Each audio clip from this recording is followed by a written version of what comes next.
Hello there, my name is Alan. I'm Tony. And welcome to Tales from the East Coast. And in case you're wondering, this is our St. Patrick's Day episode because this is actually being recorded before St. Patrick's Day, but you won't be seen till after St. Patrick's Day. Wasn't St. Patrick's Day Tuesday? Past? No, Tuesday coming, the 17th. Oh, yeah. So that's why I got my green hat on there, buddy. And we got our green lights in the background I there, got boys. my kind of green hat. This is actually, you gave me this hat. That's the camo. Yeah. So it's kind of camel green. I like the camo. Here's some interesting facts about St. Patrick. Or St. cool. Patrick's Day. One thing, you didn't have to deal with fucking snow. Oh, fucking But snow. I digress. All right, here we go, right? Did you know that St. Patrick wasn't actually Irish? Mm-hmm. Did you know that? I knew that, yeah. Yeah, he was born in Roman Britain, it says. Not Ireland. Okay. But he was kidnapped by the Irish. Imagine, he was taken to Ireland to be a slave. Isn't that fucking crazy? Okay? Get reparations. Yeah. Okay, here goes the shamrock story. Patrick is said to have used the three-leaf shamrock to explain the Christian idea of the Father and the Son and the Holy Spirit. Oh, I didn't know Okay, that. didn't know that one? No. No? Okay. Was he an actual saint? We'll get to that. Oh. Here we go. The snakes legend. Do you know about the snakes legend about St. Patrick? No. I haven't heard of this. But anyways, there's a famous story that Patrick drove the snakes out of Ireland. I did hear this. Yes, and it's almost certainly symbolic because Ireland likely never had any snakes due to its geography after their stage. Yeah, because he drove them all out. That's right. That's why they don't have any fucking snakes. They be gone there, boy. Got lots of snakes around here. His real name wasn't Patrick. Did you know that? No, I did not. St. Patrick's name wasn't really Patrick. His birth name was Mawin Succat. What? Yep. Mawin, M-A-E-W-I-N. Mawin. It's probably Gaelic. Mawin Succat. S-U-C-C-A-T. Well, I mean, I think they changed all the saints' names. You know, St. Anthony wasn't actually Anthony. So he adopted the name Patrick later when he became a priest. St. Anthony was Henry. Just like the popes, right? The popes adopt a Different religious name. Yeah. Yeah. I only learned that recently. Let's see. What else? The holiday started out as a religious feast. Oh. So St. Patrick's Day began as a religious feast day honoring his death on March 17th. I like feasts. Not a drinking holiday like I like to like. Siobhan. All right, let's see what else we got here. Green wasn't always the color. Green. I thought it was brown. Green. Well, green. You got a brown hat on. You fucking colorblind. Green. It says early depictions of St. Patrick actually used blue, and they were called St. Patrick Blue. Green became popular later because of the Irish nationalism. Why is... Never mind. Okay. Did you know that? No, I didn't know. Okay. Here we go to your question from before. Patrick wasn't officially canonized. Oh, All right. Unlike many saints, Patrick was never formally canonized by the Pope. I heard he beat his wife. He may have beat his wife. It said, beat her in a foot race, right to the beers, over to the race, there, boy, put a get one there first, eh? The icebox. Yeah, he became recognized as a saint through popular tradition over time. Oh, cool. Yeah. Excuse to drink All right. or eat. Here we go. Here's 10 funny Patrick Day pints. Patrick points? Yeah, because everybody becomes Irish for one day. Not Yeah. me. On St. Patrick's Day, people suddenly discover their ancestry is about 3% Irish. Their what? Ancestry. What did I say? Not that. Their ancestry is about 3% Irish. The rest of the year, they couldn't find Ireland on a map. Okay, green food that should never be green. Bread. Yeah, for one day, people are eating green pancakes, green beer, and green bagels. All that fucking dye. Yeah, if you saw that on any other day, you'd think they were goddamn moldy, right? You would think it was expired. I'm not drinking that. Look at them old. Never stopped me before. Cheese. The yearly search for a four-leaf clover. Who fucking... Four-leaf. Holy fuck, man. A four-leaf what? I was out drinking before I came. You drunk, Kenny. It's misspelled on... I'm just reading what's on the page. You're like fucking Ron Burgundy. A four-leaf clover. A clover. Oh, you're fucking killing me. I love it. Oh, fuck. I'll try that again. Okay. I can't see where it was now. People spend hours looking for one. No. Oh, I skipped it. Where the hell is it? The yearly search for a 4-leaf clover. Did you ever find one? No, they don't exist. I made one once. Oh, you can make them all day long. Look. I took the leaf off of one. Check it out. And I fucking... There's not even on my hat. Stuck it on. Why wouldn't you put it on the hat? My old man. My old man. It was my father. I think it was my father. I don't fucking know. This might not even be Your father was definitely your father. No, he was my father. Well, yeah, he's my father, yeah. But remember, who the fuck was it anyways? I remember being out in the fucking yard looking for them. He said if you could fucking find one and give us $10. Just a million fucking years ago. And I think that was just their fucking way to get us out of the fucking house. Go find me a 4-leaf clover. It says people spend hours looking for one. Then someone says, my cousin found one once. And you're like, sure he did. Right next to the leprechaun. The leprechaun was passing them out. Everyone suddenly knows Irish phrases on St. Patrick's Day. Do you know any? Top of the morning to ya. Oh, is that Irish? No, it says even though actual Irish people rarely say that. Top of the morning to ya. Do they say that? I don't fucking know. You should, aren't you Irish? No. Oh, you're Italian. Italian, Scottish, and French. Oh, fuck. What a combination. Mm-hmm. I don't know what the fuck I am. Every pub claims to be the most Irish, so there's always a battle going on. Come here for the St. Patrick's Day bash. What's the most Irish pub around here?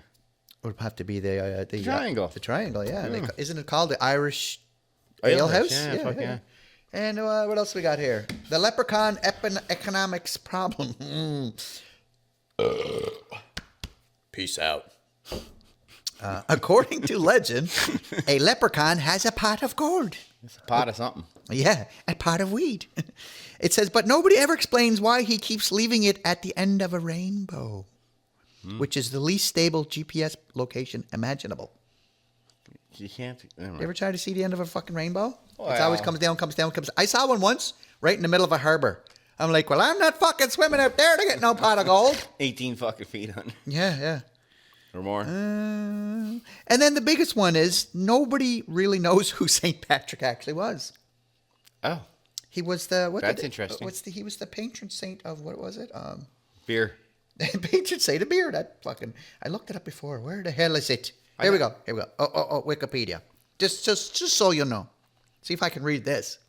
You should have your glasses on. I should because I'd be able to read it. Let's see. He was... Oh, here we go. He was known as the Apostle of Ireland, all right?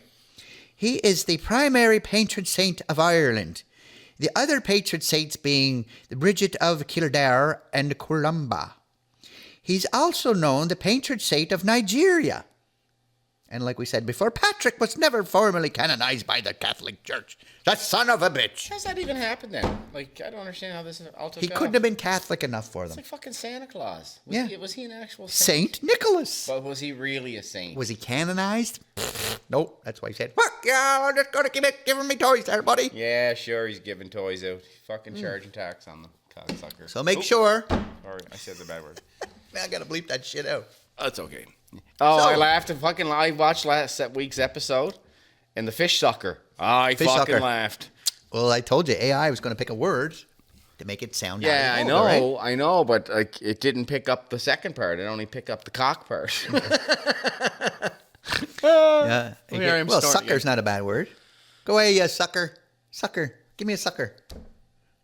I'll sucker you in the face. Oh yeah, I suppose. Sucker's just look, that's a fish sucker. A special type of fish. Yeah, I know. I caught one time. I cut my fucking finger off because of it. Can you imagine? Want to hear the story? No. Tell me it later. Tell you later. Yeah. Okay. So anyways, may your beers always be full and may the sun shine out your arse. Happy St. Patrick's Day.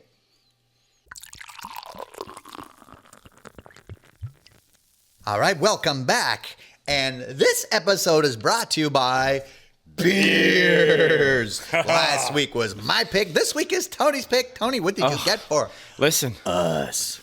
Well, I'll share the story for those folks out there. I thought it was Alan's pick this week because I got all fucked up.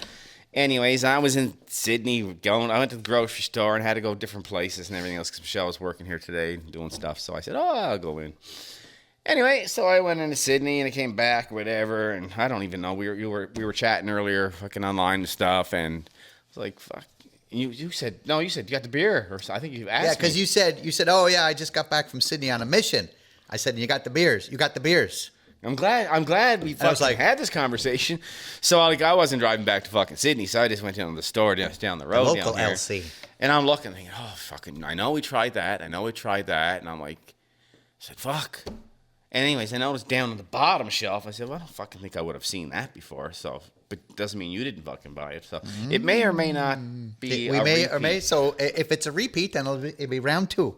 Round 2. We'll I'll give it an honest, because from now on we're going to be honest here. We're not going to bullshit about the rankings. Well, I mean, if we don't like it, we don't like it. Well, you can't say, you know what I mean? Yeah, but I'm going to. What are you going to do? I'm going to rip them new arsehole. Like, look at that company we shut down fucking on the mainland. Oh, you know, what are you going to do? Sorry, guys. First time I was honest about one of the beer, and they shut down 2 weeks later. They closed. They said, due to, like Tony and Alan fucking due to unfortunate seemed events. Our sales fucking plummeted. All right, we ready? Yeah. Let's get to her. This is Tony's pick. Let's see. Yeah, we had this. Wait, Now, Frig Off? I thought we drank Fuck Off. No. I don't know if we did. I don't remember it looking like this, though. Yeah, I don't remember saying East Coast on it either. I remember we had one I thought it said Frig Off, but it didn't. It was a different can for sure. You're going to have to start putting down in the comments, like now, or the description, what beer it is. So that, because... Well, we're going to have to come up with our master list and then just have it here. That way you could see what we had and what we did. We're going to run out eventually. And what are we going to do when we run out? Well, then we are on the East Coast, so we can go outside of Nova Scotia. What do you mean? Well, right now we're just doing Nova Scotia beers. I'm not driving to fucking New Brunswick to get a local beer. But they might have it here. If they have it, they must. They sell Keats here. They sell Bush here. They must. They make them in Sydney. Well, they used to. They used to be in Oldlands. I don't think they do anymore. It's in Oldlands building. They don't make them here anymore. All right, so this is called Frig Off, and I think we already frigged off on this one. 6.7. It's kind of strong. Strong. It says so. It's the Nine Locks Brewing Company. If we did do this one, it's a different can. I don't remember the lighthouse. So I'm not a total idiot then. Yeah, only half an idiot. Yeah, I agree with that. He's not half arse. He's full arse. There's water in it, so that's okay. Good. What does it say here? The Nine Locks Brewing Company is located in Dartmouth, Nova Scotia, close to the historic Shubenacadie Canal. To create the best beer possible, we brew in small batches using all natural ingredients. Are you ready? Yeah, they say super small hazy, batches. soft, silky mouthfeel. I think I remember that from last time. Light bitterness and huge citrus. Here we go. And tropic hops flavor. Semi-sweet, grainy malt, oats, and wheat with massive, juicy dry hop aroma. Pairs very well with aged cheddar and spicy chicken barbecue. I don't remember that last time. What? It says, I'll say it again. It pairs very well with aged cheddar and spicy chicken barbecue. You know what I thought you said?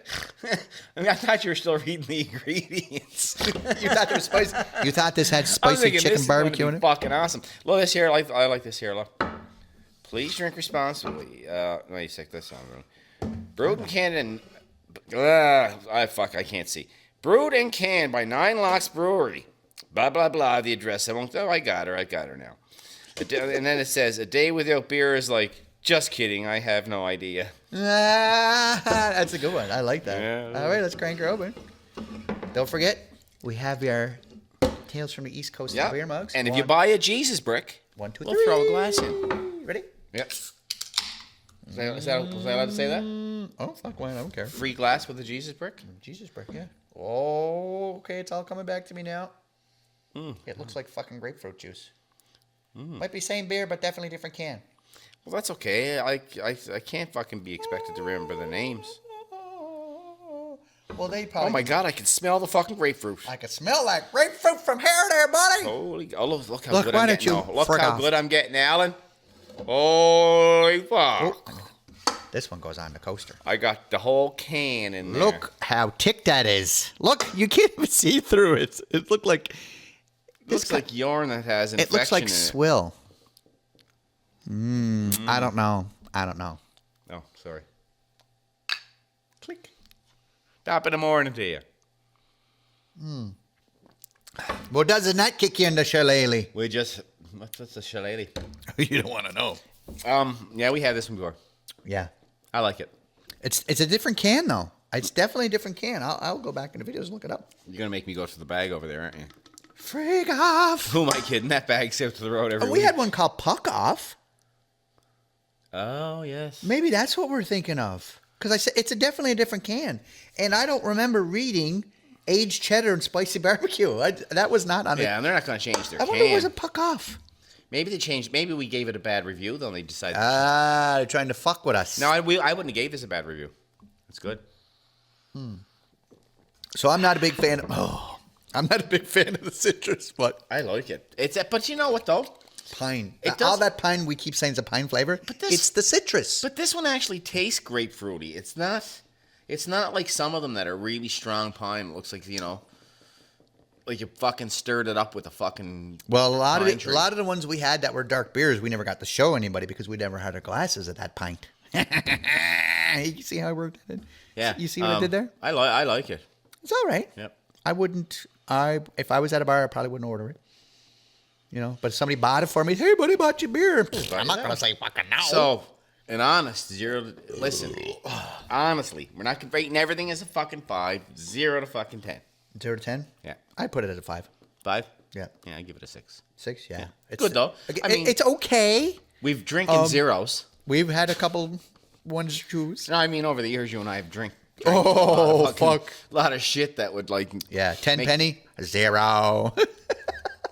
And that's a fucking commercial of edible beer. Or it used to could. I don't know if it is think you anymore. can I don't think No so. fucking wonder. Too many people died from it probably. Isn't that yummy? We'll be right back. Right back.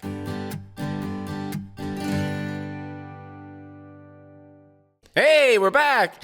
And this week we're starting a new segment. It is called It's called East Coast Spotlight. Yoo-hoo! Woo! Yeah, Yeah. so we dumped the top 10 because blows. We've been talking about other musicians that we don't know, so Yeah. and famous people. So we decided the East Coast Spotlight is going to be talking about people who are either musicians or entertainers or just generally interested Entrepreneurs, people. you Yeah, know. entrepreneurs from the East Coast. I mean, we're called Tales from the East Coast, so let's dump all the top 10 and get right into the East Coast We didn't Spotlight. know half the fucking songs anyway. We didn't know half of them anyway. We so- got sick of making fun of people. we got sick of making. So now we're going to make fun of local people. No. So just to show you how it goes, and because we just jumped in this right away, and we've been talking for 25 episodes about funny stuff and this and this and this, but we haven't really been talking about each other. So we are East Coast people. So we thought we would do the first spotlight On our favorite musicians. on our favorite musicians, which Each is other. I'm my favorite musician, Oh, well. and I'm Tony's favorite musician. Yeah, there you go. All right, so a little bit of history. Tony and I have been in the music business for over 30 years. And we actually, we have the questions right here, so we'll just do the questions, Tony. Sure. I'll start first. Okay. Tony, what first made you start playing music? Okay, so I don't ever remember a time I didn't have a guitar in my hand. I think my first memory of music, though, was singing with my dad, and my dad was in a choir and stuff. Music has always been a big part of my life. I remember playing the tennis rackets to the TV. I don't know, whatever show it was. My old man and my brother and myself would have the tennis. My mom can play guitar and sing too, and just playing with the tennis rackets. And I always wanted a guitar. And then Mom eventually got this little guitar. I think it's a Fender. I think Tanner still has it. It's really, really old. Mom gave it to Tanner. And then I got an acoustic, and then I dabbled a little bit with it and plucked on it and stuff. And Albert got really good. That's my brother, if anyone who doesn't know that. He could play and fucking sing, man. As soon as he picked up a guitar, the fucker could play and sing. And I was sucking the hind tit as far as the guitar went, but I still always loved it. And then I got expression. Yeah. And then I got into Kiss, Bay City Rollers first, and then I think I was 6, and then Dad brought home Destroyer by Kiss when I was 7 years old, and I was and Mom and Dad always had records, everything from the country stuff we were talking about last week, and Dad would bring home all bring home from work, like the 45s and stuff. I remember, like, later on, he brought home I Was Made for Loving You and all the just different stuff. And and then when I was 12 or 13, I wanted an electric guitar. And I remember all my buddies got an electric guitar. And they all got cool ones and stuff. And I got this big fucking nerdy fucking jazz hollow body electric, which later turns out to be worth a lot of fucking money. And I don't have it anymore. And it really fucking kills me. And I'd love to have it back. And then it went fucking crazy from there. Yeah. Did I answer the question or did I fucking go off? No, that makes perfect sense. Yeah. For me, nobody in my immediate household was into music. Or I shouldn't say was musical. Like, my mom, my stepdad, my grandmother, or grandfather. However, there was always music in the house. You know what I mean? And at some point, my mom bought one of those old Bon Tempe organs. It had the fan. It had the fan in it, so you turn on one, and then. So I was learning Twinkle Twinkle Little Star, On Top of Old Smoky, Silent Night, stuff like that. Yep. And it had the book, and it was all numbered. So I wasn't actually learning what the notes were, but I could play 1, 1, 3, 5, 6. You know what I mean? It's all like that. And then listen, I just knew that I liked music. And the only music that was in the house was what my mom listened to. So it was Elvis Presley. Oh, well. Can't go around there. Marty Robbins. Oh, that's my dad's favorite. And my mom loved 50s and 60s rock and roll. That's my mom's favorite. I listened to whatever my mom's music was. All good stuff? Yeah, basically, yeah. And she liked country and western stuff. Like I said, Marty Robbins. The concert you showed me the other night. Oh, I know. Fucking blew my mind, man. And then my grandfather, because being an old McDougall Scotsman, he always had the Scottish music. He loved Scottish music. And that really didn't get me into Scottish music that much, but I just knew that... I like you too. Yeah. You too? They're from Ireland, I think. They're from Ireland. So anyways, I just knew that something about music grabbed a hold of me, and I just fucking loved listening to it. Love hearing it, especially when there's harmonies and singers. And then, so that's what... I never got into... So I never started actually playing till I was probably 14 or 15. And by the time I actually picked an instrument, with that little organ thing, that I was just a kid with that. It wasn't serious. There was a guitar at our house. I couldn't fucking play. I didn't even think about it. But I have an uncle that played guitar. Oh, yeah. My uncle, Dave Burke. Dave Burke, yeah. Yeah. Not Dave Burke that people might know from around Cape Breton. This is a different Dave Burke, guitar player. Not keyboard player, Dave Burke, guitar player. I had an aunt that played guitar, and I had another aunt that sang in some bands. Was their name's Dave Burke too? Nope. Okay. Nope. And so anyways, so you would think if I had an uncle who played guitar, I would want to learn how to. But anyways, I never got a guitar. When the 80s rolled in, my brother, of course, being older, he was listening to Led Zeppelin and Rush and stuff like this. I was into pop music. I loved stuff. I used to follow the C100, top, the countdown. I did too. Yeah. So I was into pop music, so I gravitated right towards Phil Collins and the Police. And then once I don't even know what put me on the drums other than pots and pans. I remember you telling me. Yeah. I built my own little drum kits out of buckets and shit like that. But I had a friend who had a set of drums, and when he would Who's that? Brennan. Oh yeah, I remember him. Yeah. Guitar player, great guitar player. He's a guitar player. Is he now. still alive? He's still living. Yes, he is. Alive and well. Hi, Brennan. Hey, Brennan. But anyways, when we were teenagers, he had a set of drums. He was a drummer first. Was he? Yeah. He was a drummer in the back wow. band. He was one of those guys. So he would sit down and play, and like, brrr, I'm like, man, listen to that. And drums somehow grabbed a hold of me, and that's what I gravitated towards. And here we are, fucking 30-some, 40 years later. So tell me, what's the very first song you learned? On the drums? I don't want to say right through, because, I mean, if you can play the first four measures, it's about the same. I'm only kidding. No, I know. Yeah. I can count the 4. It would have been something probably by the... Oh, fuck. No. It had to be Wipeout. Oh, wow. That's impressive. Probably Wipeout, yeah. You learned that on the buckets first. Because I heard Wipeout before I started playing drums. We played that live a couple of times. Because my mom had a record that had Wipeout on it. Yeah. And what about yourself? There's two answers to this. Okay. The first song I have no fucking clue because I've been playing since I've been 5, and I remember going to parties and stuff, and you play fucking House of the Rising Sun, stuff like that. But what song can you remember? The first rock song, the difficult song I learned to play right through was one of 2 songs. No, I'm lying to you. half-arsed my way through an Iron Maiden song, fucking Run to the Hills or something like that there on the fucking shitty acoustic. And then I remember my dad saying something like, you know, you learn that right through and I'll get you an electric anyways. And then, so anyways, I mean, there's no fucking way I learned it right fucking through. It's like, but dad and mom were fucking awesome. So then the first song on electric was I Wanna Be Somebody by Wasp. Oh, really? I wanna be, and I remember fucking playing on the big old fucking National fucking hollow body electric, man. All my buddies had Kramers and everything else, and I'm fucking. Anyways, so yeah, that's what it was on, and that's what it was on. I had an old reel-to-reel for an amplifier that had an auxiliary input. Auxiliary input. And I remember fucking blowing the speaker at it. It was fucking 15 watts was the fucking output of the fucking, and had tubes and everything in it, man. And I remember just fucking, like, my parents would go out the first time I discovered they went out, and I said, fuck it, I cranked it right up. And then it was like, fucking, wow, this fucking thing is wicked. Dimed right out. So then I took a fucking screwdriver or something and to see if I could fucking do something different with it. And I literally, a buddy of mine told me, yeah, if you punch holes in the fucking speaker, it'll sound fucking great. Well, I don't know what the fuck I done to it, but it never worked again. So then my dad fucking took me into fucking Not Music Stop. What was it called? McKnight's. McKnight's back then. Wow. And bought me a PV Backstage Plus amplifier and had reverb in it. Oh yeah. Like I was the fucking cock of the walk and walk back then. It was like fuck. What was the amplifier back then? The Edition 30. The Edition 30. Every fucking buddy had the Edition 30. Well, all my buddies had that there, and they had 30 for 30 watts.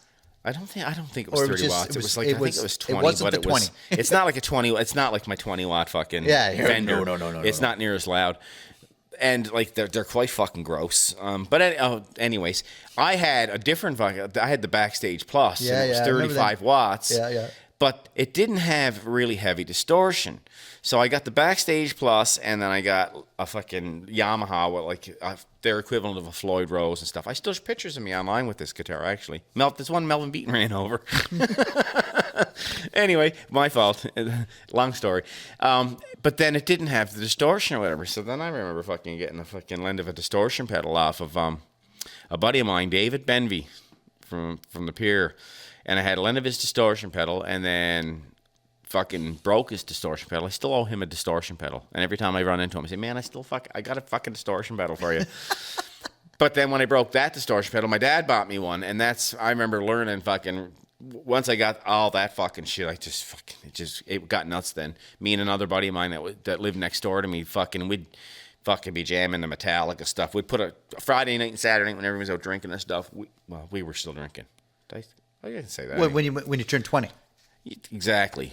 Or 14. Whatever it was. But yeah, we'd just go in the basement and fucking, he had this big fucking stereo or whatever. We'd just jam albums right fucking through, man. It was like, yeah, it was crazy. Who were your biggest musical influences growing up? Once electric years or prior to that? Doesn't matter. When you were learning, when you were first learning. Kiss got me into guitar. Randy Rhoads, Eddie Van Halen, Eric Clapton, all those guys, man. All the guys you see around here on the walls. They're everywhere. When I first started banging on my buckets, when I decided, okay, I'm going to be a drummer. And it's funny, I keep forgetting this, but every time I hear the song, it takes me right back to it. But right off the bat, I got heavily into the Police. Stuart Copeland from the Police.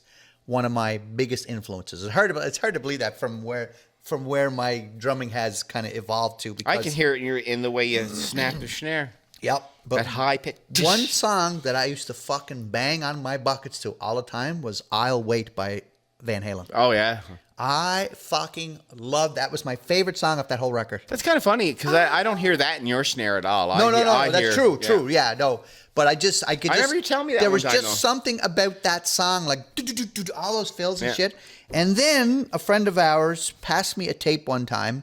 He said, "Hey man, you might want to check out this cassette." He said, "There's a pretty cool drum solo on the other side," and it was Rush, 2112, Exit Stage Left. Yeah. And that forever changed my drumming. That was it. I was stuck. I was fucking stuck. What's the most memorable gig you've ever played? I think I know what mine is. And you were probably there anyways, because just so you'll know, Tony and I, most of our career has been together. We've kind of we've in and out a few times yeah, there. all the bands we've played together, probably more together than apart. So, most memorable gig. I can't even say anything that's happened in the last 2 years because I can still remember them. no. For me, it's going way back. Probably that gig that we played down Chestico days when it was like. Do you remember? Yeah. That was there was like thousands of people there and stuff, at and the arena, the Port Hood Arena, and John Morris Rankin and Howie McDonald were doing in between our breaks. That's a good one. I forgot about that one. That's a good one. I remember my brother, that was IMI. Albert, and John Morris Rankin like had words or something because they were going to move the monitors or something. It was really fucking funny actually. When you look back at it, it was like rock stars. You know what I mean? Yeah. But anyways, and I remember Howie coming out and fucking doing the fiddle to one. I think it was a Streetheart song or fucking. No, he was just singing. I remember it. It was our sound check. Yeah. That's a good one. That was fucking good. The fucking speakers were fucking rocking, man, and it was like we partied a little bit. It was fucking wicked. Now, similar to that was with Rob Berry and the Buzz, and it was for Canada Day, but at the old North Sydney Forum. That was 1,000 degrees in there. Oh, there's videos of that. We were sweating to death, and I remember Robert had his shirt peeled. I remember sweating so hard. I was wearing shorts and a t-shirt, and I was soaked. And we sweated that hard. It was like so. You're talking July 1st, Canada Day. July 1st, Canada Day. It was so fucking warm in this building that I don't think I had to go to the bathroom because I just sweated out all the fucking beer. I fucking remember that, man. There's videos of that online somewhere. No, I don't think that one. You're thinking of the other Canada Day over at the City Mines Forum. We were in there. That's the one where my drums were off to the side. Robert's got the cowboy hat on. Is that the one you're thinking of? No, I don't fucking know. I think there was like Sharp Dressed Man on there, Sweet Child. Yeah, that's the different one.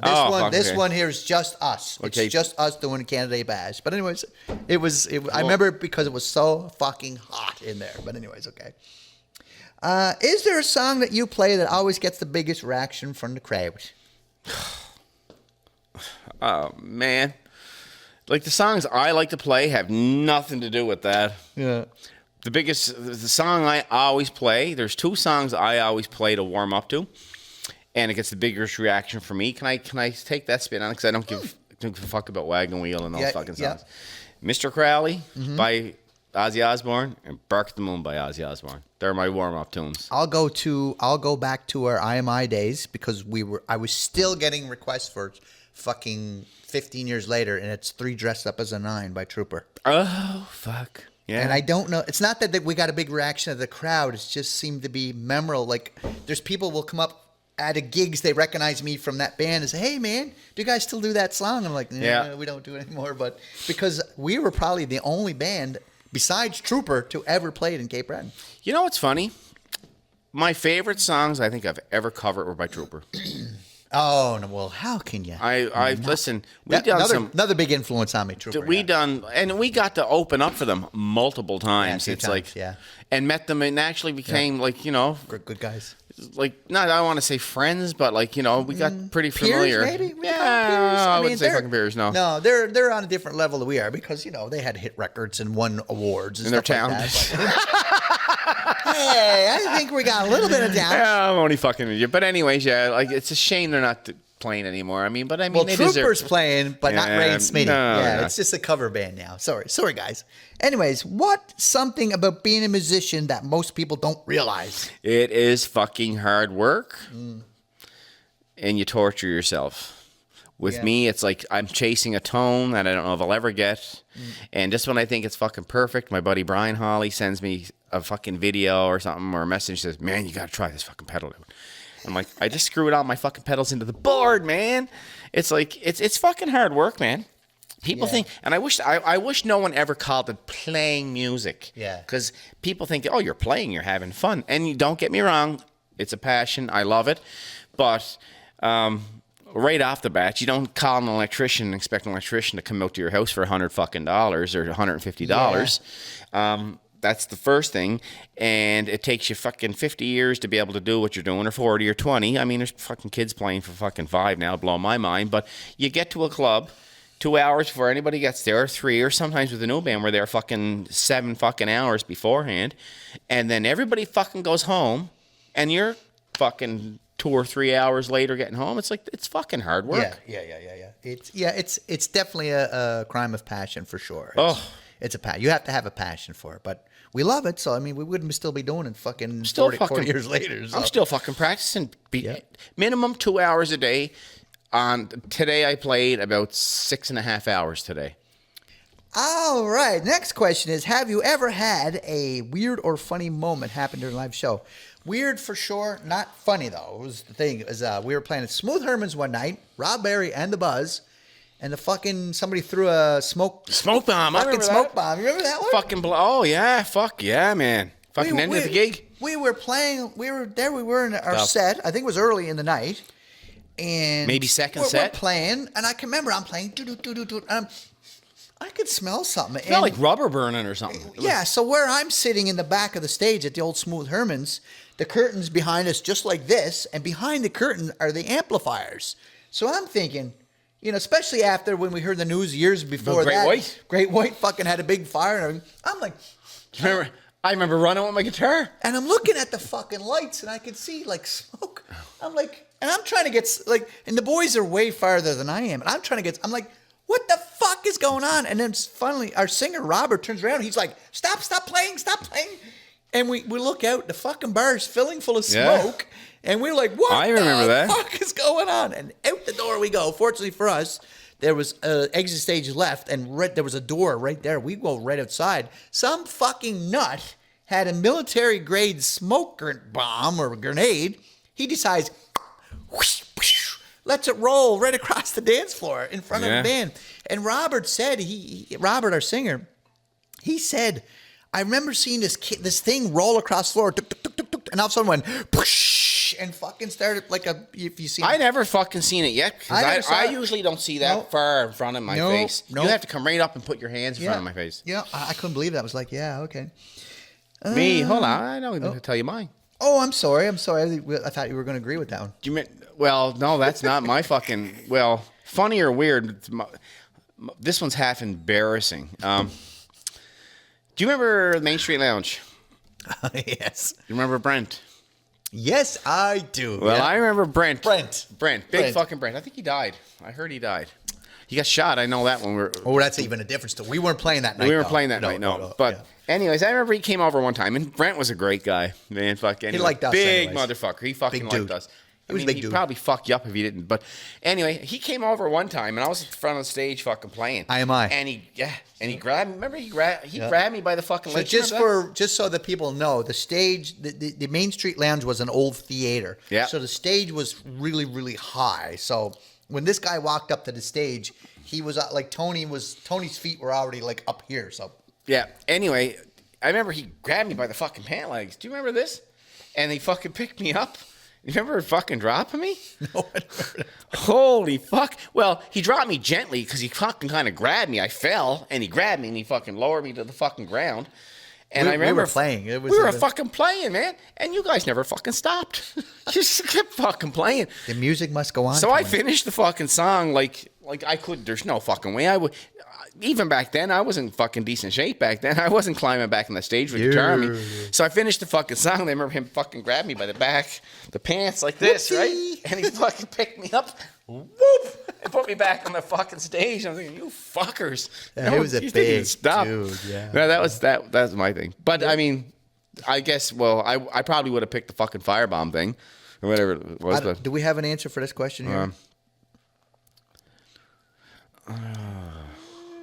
Not really. I'm not really into the... No, I don't know. I don't, yeah. We'll ask somebody else. All right, next one. Okay. Are you working on any new music right now? Yes, we both are. Yes, we are. Together. I'm spending more time in the tunes you wrote as of late. I kind of put mine all in the back burner. We're rolling the dice that we're going to be rich for this music. Well, at least more than 10 people will listen to it. Yeah. So yes, we are working on new music. We are, yeah. So stay tuned for that. All right. What advice, Tony, would you give to someone on the East Coast who wants to start playing music but hasn't yet? Do it. Do it, yeah. Do it and spend a lot of time at it. get on. Listen, I still get people calling me or calling me. Fuck, nobody calls me. Message. Oh, you give guitar lessons, or I'll fucking run into somebody. I'm like, yeah. My lesson and my advice is become friends with YouTube. Don't waste your fucking money on lessons. That's advice. That's my advice. I'd say definitely. Just if you want to do it, just fucking do it. Don't wait till you're old like us, because I mean, not that we just started playing now, but you know, like especially if you're into original music, go for it. Go for it now. If you're 20 years old, my son's band, man, they're go for fucking it. awesome. Fucking now. Don't wait forever. Although, like I said, we've been in. Oh my god. Since I started playing in clubs in 1990, and you were right behind me. I think a year later. And what was our biggest mistake? Not doing music. We always playing cover stuff. Covers, yeah. Fuck off with covers. If you want to be an original artist, fucking do it. Yeah. It's like making videos. They always just say, don't wait. Even done is better than perfect. Done is better than perfect. Done is better than perfect. Michelle says that all the time. Yeah.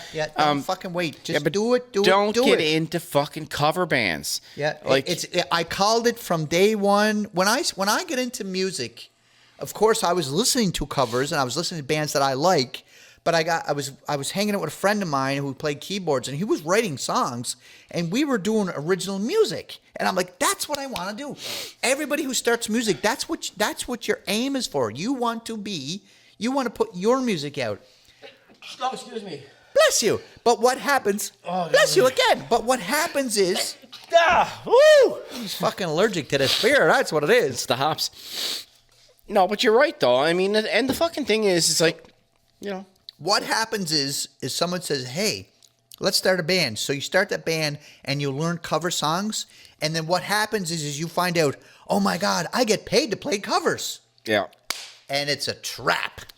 I'm going to tell you about a conversation I had with my son in the last month. He was here and I was just playing something or whatever. And he said, you know, I don't know if I know 5 songs right through. He said that? Yep. Like cover songs, you mean? Yep. He started in a punk band when he was literally like just a wee little tanner with no big facial hair and long hair down to his titties. No, I'm kidding. Down here. Anyways, he started in original bands right out of the gate, and all the gigs he plays are all original, and they're playing all over the fucking place, man. And they got their second album out. And I think they're currently working on their third, and they released it on vinyl, which is awesome. And they're doing really fucking well. And you know what? It's mind-boggling because I don't think he's ever learned an actual solo. And that's okay. And you want to hear this motherfucker rip. Mm-hmm. He just sits down and he just writes all the time. And plays like a motherfucker. Like, now, we're not knocking cover bands because there are cover bands out there in the world who make tons of money, especially the tribute bands. Look at the local guys we got right here. Yeah. Steve and Jennifer and that whole High Society and Privateers. Yep. They're fucking... They're probably the top paid cover band on the island, right? On the island, maybe fucking... They might only fucking be making... But they have perfected that niche. So, I mean, you know... But... That being said, though, it's like, you know, if you're gonna do that, do it that way, or like Signal Hill or those bands. Yeah, and again, not everybody is cut out for original music either. If you're not a songwriter, well, hey, cover stuff is easier. Yeah, definitely. Don't shy away from covers because that's how you hone your craft. You learn from this guy and this guy, this guy, this guy, this guy. When you learn from 5 different artists or 10 different artists, you form your own style because you take a little bit from the style. You do, yeah. Yeah. Well, that's funny. Like, I mean, I posted a few fucking... I've never been one for posting, like, videos of me playing and stuff online. Like, I've been doing the last, like, few weeks or month or so because I was always self-conscious. Well, I can't play this identically note for note. And people say to me, oh, you learn stuff note for note. No, I don't. I learn the parts you can hum. All the parts in between. Like, I'm not going to fucking play John Sykes and fucking Randy Rhoads stuff just like Randy Rhoads. Those guys were fucking animals, right? But... Oh my God, man! I'm getting fucking allergies or something. But the thing is, it's like to beer. You do things your own way. It's like even if I was given fucking 10 years to play something just like Randy Rhoads, like I would never be able to do it. Yeah. Like I couldn't do it because I wasn't him. Like he was fucking shorter than me. The only fucking musician in the world I know shorter than me. You know. I'm short. Me too. We're the same fucking height. So there you go. That's the East Coast Spotlight. Oh, it's not. You got one more question? I don't give a fuck about that question. We kind of answered that one anyways. Yeah. Okay, there you go. Woo, So that's baby. this is our new segment, and because like I said, we're called Tales from the East Coast. You can follow us on YouTube, on Spotify, and on Apple Podcasts, the audio versions, of course. And if you're interested in coming on to the show, save us the trouble of driving you fucking crazy to come on the show. Just fucking message Or us. if you know somebody who you think we should have on the East Coast Spotlight, we could use the... Well, what you should do is don't message us and say you should have this person. Message that person and say, Hey. you should go on this show. Yeah, that would be even better, yeah. Because then we don't got to kiss their ass as much. We don't go to kiss nobody. Yeah, so there you go. Anyways, all right. And we go, and we'll see you next time. Bow, bow, bow, bow.